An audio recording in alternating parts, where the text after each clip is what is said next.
ఈరోజు మన ఛానల్లో తెలుగు వంటల్లో చాలా ఫేమస్ అయిన మజ్జిగ చారు ఒక 4 వేరియేషన్స్లో చూపిస్తాను. మరి లేట్ చేయకుండా స్టార్ట్ చేద్దామా? ఫస్ట్ రెసిపీలో ముందుగా ఒక బౌల్లో కొన్ని నీళ్లు, ఉప్పు, పసుపు, ఆనపకాయ ముక్కలు వేసి మెత్తగా ఉడికించుకొని పక్కన పెట్టుకోండి. నెక్స్ట్ మీ కారానికి తగ్గట్టు పచ్చిమిర్చి, అల్లం కచ్చాబచ్చాగా గ్రైండ్ చేసుకొని దీన్ని కూడా పక్కన పెట్టుకోండి. నేను 1/2 లీటర్ పెరుగు తీసుకున్నాను ఈ రెసిపీకి. దాన్ని ఎటువంటి ముక్కలు లేకుండా గిలక్కొట్టుకోవాలి. ఇందులో కొంచెం ఉప్పు వేసి పక్కన పెట్టుకోండి. నేను ఎటు కరిగిపోతుందని గల్లుప్పు వాడాను. కడాయిలో 1 టీ స్పూన్ నూనె వేడెక్కాక ఆవాలు, మినప్పప్పు, జీలకర్ర, కొన్ని మెంతులు, కరివేపాకు పోపు వేపుకోవాలి.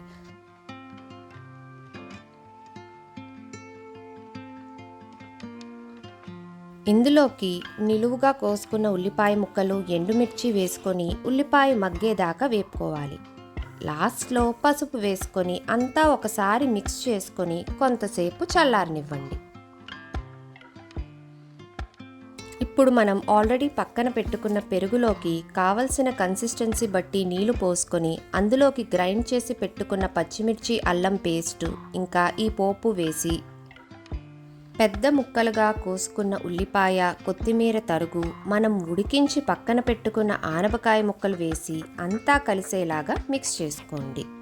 ఇందులో మీకు కావాలంటే ఉడికించిన బెండకాయలు, వంకాయలు, ములక్కాడ కూడా వేసుకోవచ్చు. మజ్జిగ చారు అప్పటికప్పుడు కన్నా కొంతసేపు తర్వాత అయితే ఫ్లేవర్స్ అన్నీ మజ్జిగకు పట్టి ఎక్కువగా టేస్టీగా ఉంటుంది. మనం వేసుకున్న కాయగూర ముక్కలకు కూడా ఈ ఫ్లేవర్స్ అన్నీ పీల్చుకుంటాయి. ఇక మన ఆనపకాయ మజ్జిగ చారు రెడీ. నెక్స్ట్ చూపించే మజ్జిగ చారు మా ఇంట్లో చాలా ఎక్కువగా చేసుకునేది. ఇది చాలా సింపుల్ కూడా.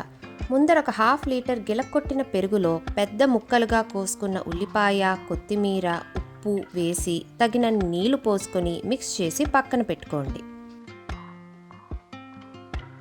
కడాయిలో 1 టీ స్పూన్ నూనె వేడి చేసుకొని కొన్ని ఆవాలు, మినప్పప్పు, జీలకర్ర, 1 టేబుల్ స్పూన్ వాము, కరివేపాకు వేసుకొని వాము మంచి వాసన వచ్చేదాకా వేపుకోండి.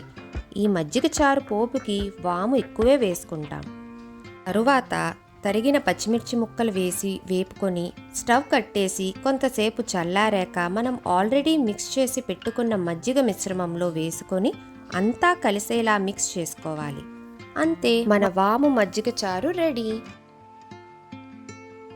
ఇంకా థర్డ్ రెసిపీ స్టార్ట్ చేసే ముందర ఒక మిక్సీలో కొన్ని కొబ్బరి ముక్కలు, కొత్తిమీర, మీకు స్పైసీకి కావాలంటే కొన్ని మిరపకాయలు, వాటర్ వేసి పేస్ట్ చేసుకొని పక్కన పెట్టుకోండి. ఇప్పుడు కడాయిలో 1 స్పూను ఆయిల్ వేడెక్కాక ఆవాలు, మినప్పప్పు, వీటికన్నా ఎక్కువ జీలకర్ర, పచ్చిమిర్చి, ఎండుమిర్చి, కరివేపాకు వేసుకొని వేపుకోవాలి. ఇప్పుడు స్టవ్ ఆఫ్ చేసి పోపు చల్లారనివ్వండి. ఈలోపు గిలక్కొట్టిన పెరుగులోకి కావలసినంత నీళ్లు, ఉప్పు, పెద్ద ముక్కలుగా తరుక్కున్న ఉల్లిపాయ, చల్లారిన పోపు, మనం మిక్సీ పట్టి పక్కన పెట్టుకున్న పేస్ట్ వేసి అంతా కలిసేలాగా మిక్స్ చేసుకుంటే మన కొబ్బరి, కొత్తిమీర మజ్జిగ చారు రెడీ. ఇంకా లాస్ట్ మజ్జిగ చారు రెసిపీకి నేను 1/4 లీటర్ పెరుగులోన 1 టేబుల్ స్పూన్ సొంటి పొడి వేసి కలిపి పక్కన పెట్టుకున్నాను. తెలియని వాళ్ళకు చెప్తున్నాను, సొంటి పొడి అంటే డ్రై జింజర్ పౌడర్ లేదా పొడి అల్లం అని పిలుస్తారు. ఇది డైజెషన్కి చాలా మంచిది. అంతేకాకుండా రొంప, దగ్గు, కఫాన్ని తగ్గిస్తుంది. వికారం, హెడ్ఏక్ నుంచి రిలీఫ్ ఇస్తుంది. ఇలా చాలా యూజెస్ ఉన్నాయి. భోజనం చేసేటప్పుడు ఫస్ట్ ముద్దలో నెయ్యి, సొంటి పొడి కలిపి తిన్నా చాలా మంచిది. ఇప్పుడు ఇందులో తగినన్ని నీళ్లు, ఉప్పు వేసుకొని ఉండలు లేకుండా కలుపుకొని పక్కన పెట్టుకోండి.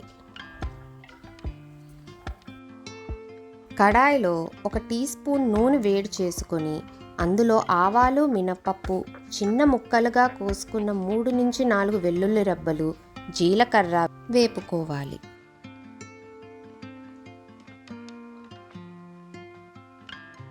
ఇందులో కరివేపాకు, పెద్ద ముక్కలుగా తరుక్కున్న ఉల్లిపాయ, పచ్చిమిర్చి, కారం వేసుకొని ఉల్లిపాయ మగ్గాక స్టవ్ ఆఫ్ చేసుకోండి. పోపు కూల్ అయ్యాక అందులోకి మనం పక్కన పెట్టుకున్న మజ్జిగ మిశ్రమాన్ని వేసి కొత్తిమీరతో గార్నిష్ చేసుకుంటే మన సొంటి పొడి మజ్జిగ చారు రెడీ.